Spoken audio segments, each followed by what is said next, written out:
The hex beneath Willow Creek. I never believed in black magic. Not until I moved to Willow Creek, Arkansas.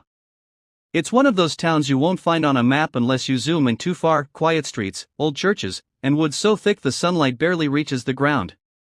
People smile there, but their eyes always seem cautious. Like they're hiding something. I rented a small farmhouse on the edge of town. Cheap rent, no neighbors. Too good to be true. The first strange thing I noticed was the smell. Some nights, just after midnight, the air outside would turn thick with the stench of burnt hair and iron. At first, I blamed nearby farms or wild animals. Then I found the symbols. They were carved into the soil near my porch: circles, crooked triangles, and strange markings that looked native but wrong. Inside one circle was a bundle of twigs tied with black thread and something wrapped in cloth. I didn't touch it. The next morning, it was gone. Things escalated fast after that.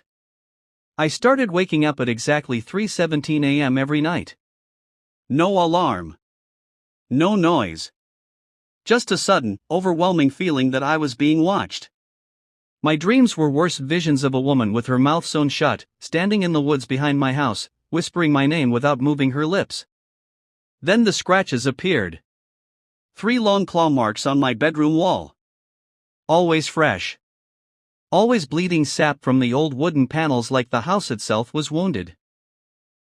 I finally asked the old woman who ran the gas station about the land. Her face went pale. "You shouldn't be there," she said quietly. "That land was used. Used. Decades ago, a woman named Eleanor Price lived there. Locals said she practiced old magic, not Wicca, not folklore, but something darker brought over by settlers who believed blood carried power. When her family was murdered in a land dispute, Eleanor didn't leave. She buried them. And then she cursed everyone responsible. People died.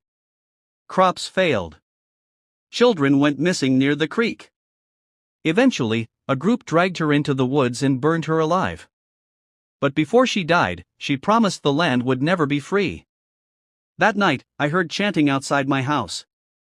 Low. Rhythmic. In a language I didn't understand but somehow recognized. The ground vibrated beneath my feet. When I looked out the window, I saw dozens of black candles lining the tree line.